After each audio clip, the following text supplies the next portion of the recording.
Here, thank you for coming. My name is Ramos. I'm a naturopathic doctor here at Restore Medicine. And today we're going to be covering strategies for emotional healing and balancing the nervous system. And this is a very important topic, especially for all our patients here at Restore. We get a lot of chronic patients, patients that have been dealing with Lyme for many, many years, and chronic mold toxicity. If you're not aware with Lyme and chronic mold, that's okay. These patients have a lot of physical disabilities. They go through many, many years without even knowing that they have these conditions until they're finally diagnosed. These conditions can cause chronic fatigue. They can be so physically debilitating that many of them have to switch jobs, leave their jobs, switch careers, or perhaps change careers and give up on many goals and dreams, or put those on hold until they can get better. Along with the chronic fatigue comes a lot of pain, a lot of mental fog, mental difficulties, neurological dysfunctions as well. So they're dealing with a lot physically. And on top of that, their family life gets affected as well. So taking their kids to school, taking their kids to practices, even going to the movies or going to the beach, doing exercises, running, playing, going outside. These things also get affected, and many of them are not able to do any of these things. So physically, these patients are already debilitated, and if anyone is experiencing this, you understand how hard that can be. So you have to give up a lot of things that you actually enjoyed in life because of your health. And on top of this, a lot of patients or a lot of individuals have difficulties in their relationships. So perhaps experiencing a divorce or a separation can be a part of what they are going through as well. So you can just imagine how this affects their emotions and how they're feeling, on top of not being able to do their daily activities such as cleaning or cooking or just spending time outside with their families, and feelings such as guilt, or perhaps feeling that you're a burden to your family and friends or the people that are taking care of you, not being able to fulfill your purpose in life, feeling like you're losing time and years and everyone else around you is continuing on while you're stuck. Can be very hard emotionally on these patients, and unable to achieve all those goals, all those dreams and goals. It's very hard for them, and not knowing if they're going to be better tomorrow or not better tomorrow, and these feelings of desperation and hopelessness begin to build up in these patients. It can be very rough for them, and it can range from sadness to depression to even anger, and of course that guilt of why I'm not getting better, and why am I being this burden to other individuals. And that's one of the hardest things to see in patients, is knowing that they're so loving and caring, and they want to get better so much, but they're not there yet. And hopefully that's what our goal is here at Restore, is to be able to provide that to patients, to get them to a point in their lives and in their health that they feel like they've recovered, and they can actually start doing the normal activities in life and getting back to their normal routines. But along with that, we have to address these emotional components that patients need support in, and we want to give them techniques that they don't have to go to a practitioner to do, that they can do at home. Fortunately, one of these techniques does require a practitioner. It doesn't have to be a medical practitioner. It could be somebody that's trained in craniosacral. We're going to be talking about that in a little bit. But the other two are things that they can do on their own, that they can do when they're not feeling well, when they wake up in the morning, and unfortunately it just doesn't feel right. It doesn't feel good. They don't feel happy. So having a good support system is very important as well, and many of these patients do have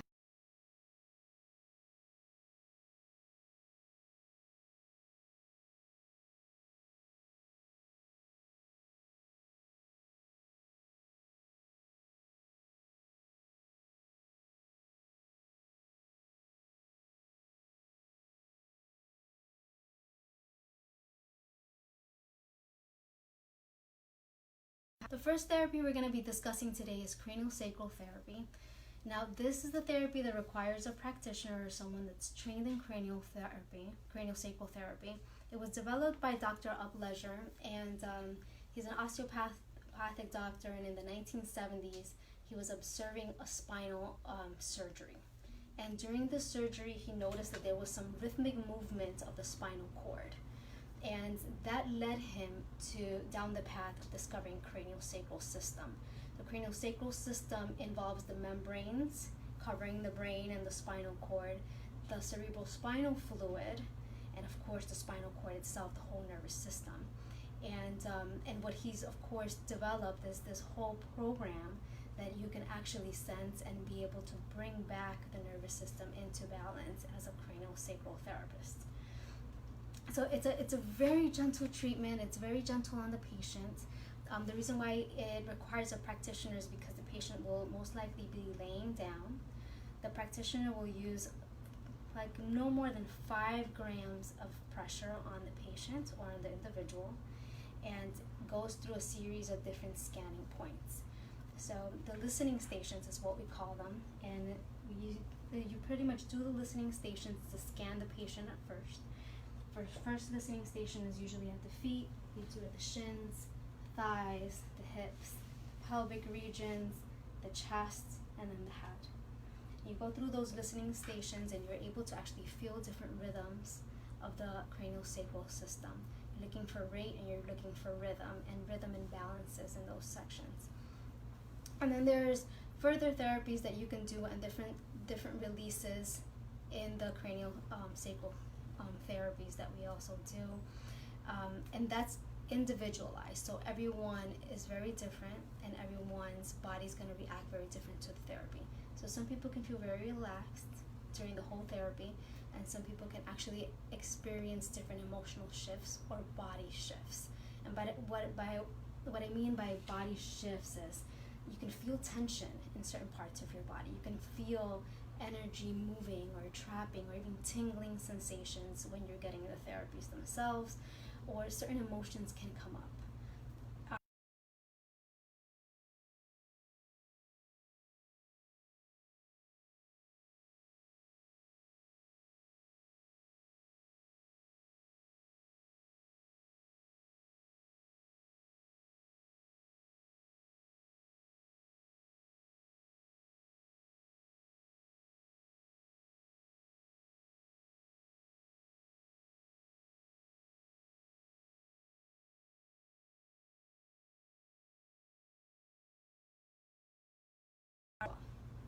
So that's a really good therapy to do. It's a really good balancing therapy, and it's very gentle on patients, especially patients that are very sensitive to therapies themselves. The second therapy that I want to cover is called EFT. This therapy was discovered by Roger Callahan. This was many years ago, and he discovered this by analyzing a patient that had fear of water. So she had an extreme phobia of water, and he had just learned about different meridians and how they're tied to different parts of your body.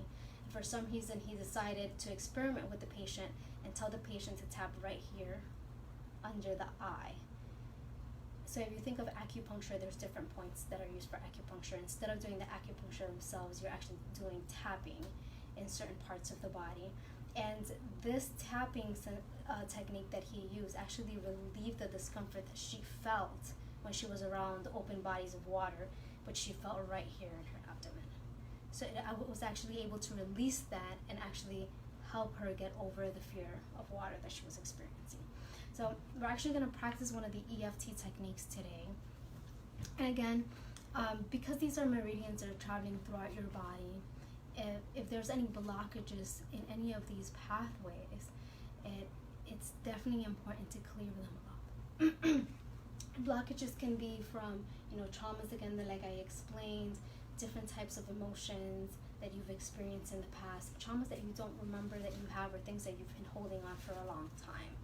Think of phobias as well. Speech phobia, people have a lot of, a difficulty when it comes to speaking in public places or standing up in front of a big crowd. These are phobias that people developed over a long period of time. But if you're not feeling well, and if you have these emotions that you build up through many, many years, which happens with a lot of these chronic patients, then this is a technique that they can do on their own. So if they're not feeling so good at home, then they can go through the series of tapping, and they can try to clear out this emotion and this negativity, or the buildup of these emotions that they have. The way that EFT works is just not one session's gonna cut it for you. It's kind of like peeling the layers of an onion. So let's say you're not feeling so good today. I'm just not. I woke up, I don't feel so good. You go ahead and do a tapping session, and something else might come up. Another emotion might appear. Maybe a memory of an argument you had, or a traumatic event when you were a kid, of someone bullying you, that you're still holding on to. And as human beings, we do tend to hold on to a lot. We recall things that happened to us as when we were kids, and for some reason, still till today, they're making us angry because we're holding on to these emotions. So for those of you that are in the room, we're going to try a session, and for anyone who's on Facebook Live, you can just go ahead and join us. So it's a very easy technique to do, and I'm just going to go through the points first, and then we can go ahead and tap through the points. The emotion that I might be tapping might be different than whatever you want to tap through. You can use the same emotion, or you can, use one for yourself. You don't have to say it out loud. I'm going to say it out loud for the purposes of the video and for the ones that are here. So the first tapping point that we're going to do is right here. It's at the, in between the nose, in between the eyebrows, and you're going to tap right here. Look at me right there. And then the next tapping point we're going to do is at the corner of the eye, right here. And then the other one is below the eye. The other one is below the nose, below the mouth, at the collarbone, so right here at the collarbone. There we go. We're going to go underneath the armpit, so kind of like where the bra line would sit, right there. Good.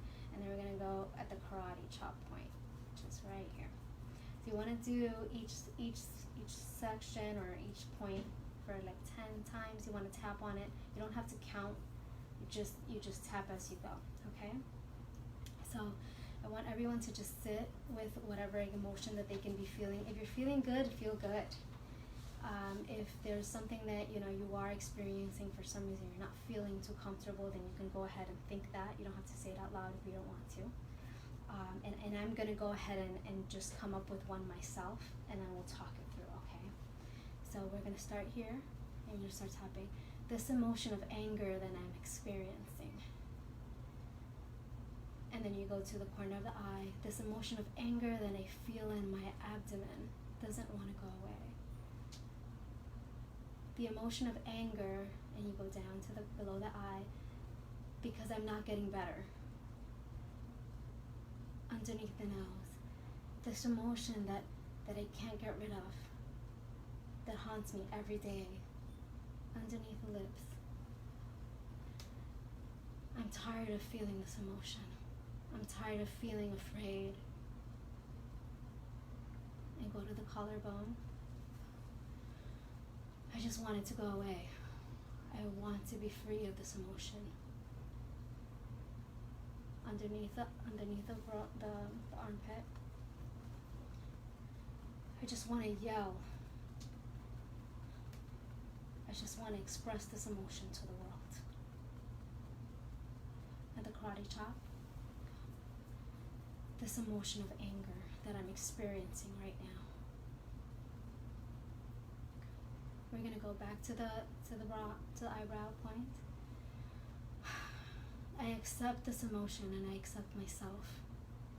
And I will not judge myself because of this emotion. It is okay. Go to the corner of the eye. It is okay for me to experience this emotion.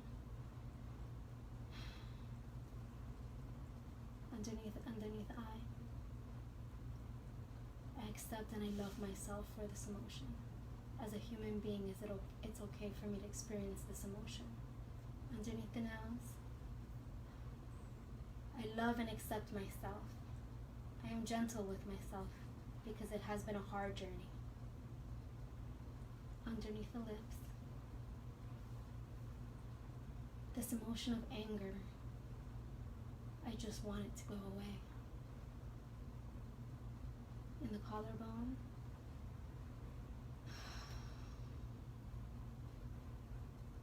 love and accept myself. And it is okay for me to experience this emotion. At the brow line, this emotion of anger is slowly dissipating from my body. I'm ready to let this go. Karate chop point. This emotion of anger, I am ready to let this go. I love and accept myself, and it is okay for me to experience this emotion. Okay, so I know not everyone tapped to the same emotion or the same experience, but the purpose of it is to go through it and understand that you're tapping, you're trying to clear these emotions and these pathways that you've built for so many years and so many times, to tap them through to be able to eliminate and flush out some of that emotions and those traumas that have been trapped. So before you start, however you felt, you can range that from 1 to 10, and then after the session you go ahead and rate it again. And if you can, and if you want to, you can continue to repeat. And if anything else comes up during that session, then that's probably something that you should be looking at. Perhaps I was tapping emotions of anger, and then I suddenly realized that it was no longer anger for me, that perhaps I just felt pity, or I was just sad. And then perhaps that's something I have to look at, like, why am I sad? And of course, if you've been dealing with all these chronic issues for so many years and so long, then perhaps, of course, that's going to be the trauma that's lingering with you. But if you can tap some of that out, and you can just feel a little bit of relief, and that can get you to the next day, and the next 20 minutes, or the next hour, until you find something else that can help. So that's EFT. And so the EFT by Roger Callahan himself is called thought field therapy. The one that's common right now, the one that most of us practitioners use and everyone is experimenting with, is EFT Emotional Freedom technique. Now, that one's by Gary Craig, and he was taught by Dr. Roger Callahan. Dr. Roger Callahan, in his technique, also incorporates eye movements and different breathing exercises as well as sounds. And his is a little more complex because it varies depending on everyone's individual situation. With the EFT, you can tap this pattern with anything. Any emotion that you're experiencing, you can tap to this. So that's EFT. So the last one that I do want to talk about, and this one is another one that you can do on your own, and you can do whenever you're not feeling so well, is grounding and earthing. And most people have heard of grounding and earthing. If you've ever heard of tree huggers, that's probably the same idea. I'm a tree hugger. I'll go hug a tree. But I had this amazing professor when I was in medical school, and her name is Dr. Louise Edwards, so I hope that she's listening to this. She's a wonderful doctor. She's a wonderful practitioner. And she always talked to us about the amazing abilities of the body, and how the body can heal itself under the right conditions. So you have to give it the right conditions for health, and the body's amazing. It has these amazing abilities. But what she always did before starting any lecture or class, and I should have done that today, she would take her shoes off and she would ground herself, because she wanted to make sure she was completely present in that moment, and she was completely ready to give us all the information that she had. But another thing that she was doing was that she was grounding herself to the environment and to the energetic environment that was on her feet. So what grounding is, and what we describe as grounding now, is pretty much barefoot walking. Take your shoes off, go ahead and walk on grass, walk on sand, go to the beach. It's part of our nature to be exposed to the energetic fields of the earth. And we've kind of taken that away when we use all these rubber shoes and soles, and we never touch the floor and we never touch grass, because we've kind of grown icky to all that stuff. But it's really balancing for the body. It's very healing, and incorporating that with sun gazing is very important too. So what sun gazing is, it's pretty much looking at the sun. But there's certain times of the day that you don't want to look directly at the sun, because of course the rays can be damaging to your eyes. The times that you can look at the sun is during the morning rise, so sunrise. So the hour before the sun rises completely, and then the hour before sun sets. And usually sun sets the time that most people have the chance to do it. It Usually starts like around 6:30. And so what you do is pretty much you put your feet on some grass and you just stare at the sun. That activity of looking at the sun stimulates your pineal gland and helps rebalance the circadian rhythm in your body. So it helps those sleep-wake cycles. It helps your body reestablish that so that you can have better sleep and actually wake up when you're supposed to wake up. Also, it has healing properties because if it stimulates your pineal gland, it helps balance all those hormones in your body. As well as when you're doing the whole grounding, it's energetically balancing those electrons throughout the body. So that's one of the best techniques that I have to give patients, because something they can do, you feel so good afterward. I cannot express how good you feel after you're doing it. So if that's something that you practice today, and it's about to happen in 8 minutes, sunset. So if you want to take your shoes off, find a little patch of grass and then just look at the sun, you'll realize what you've been missing out the whole day. Our ancestors walked barefoot. They slept on the ground. They were energetically balancing themselves on a daily basis. When was the last time we did that? When was the last time we just walked barefoot? Unless you're going to the beach, of course, and you're that surfer, and you do all that hiking, but you have to be barefoot on the ground, experiencing that exchange of electrons. So that's one of the best ones that I can give patients, and it's very soothing and it's very gentle on the body. And of course, all three of these are very gentle. The EFT can also be done with a practitioner, and sometimes sometimes you don't even have to be a practitioner. It can just be with someone else. Sometimes you need someone to guide you or to talk to or to express these emotions, and as you express them, you start discovering that you need to tap other things that have gone on in your body or in your life. So those are the mildest ones that I can give, because again, when you're experiencing that level of chronicity and discomfort, when you do something that's a little too strong, it can actually throw the body a little off whack. And for the sensitive patients, they actually need the mildest therapies possible. And that's all I have for you today. I hope this was informative and somewhat helpful and gave you some ideas of what to do. Do you have any questions for me? How long should the sungazing be? The sungazing for the hour. Until you see the sunset, do it. Yeah. Because when I look at the sun, then it's like I can't see afterwards, so. Like you kind of see like a little red. Yeah, Well, you can stare at it during sunset. I can usually stare at it for the whole sunset. Mm-hmm. But if you are sensitive to it, then wait a little longer. So don't do it at 6:30. Do it like around 7, when you have that last half hour when it's not as strong. Oh, okay. Yeah. But as long as you're exposing yourself to it 15-30 minutes, it's good. And then I combine that with the barefoot walking, the grounding.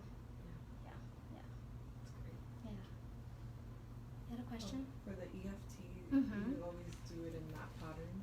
You do it in that pattern. That's the basic pattern. Like I said, there's other patterns. So there's other points that you can do. You can do a crown point, and then you done that one. Yeah, you do that point. The basic pattern to learn is that one. Mm-hmm. But when you're going into TFT, which is thought field therapy, he incorporates eye movements as well. He incorporates sounds and he incorporates breathing. Mm-hmm. So it's a little more in depth, and that one's a little more specific, and he has different specific patterns depending on what you're looking at. So if you're looking at a fear versus you're looking at anger versus sadness versus a phobia, there's different patterns to that. And I can give you the information on that, so you can find all the patterns if you're interested in trying. But the EFT has been found to be just as good. Mm-hmm. So you can practice doing all the points, and most people get the same results. Mm-hmm. Yeah. Any other questions? No? Good. Thank you so much for joining me. See you all next time. Thank you. Thank you.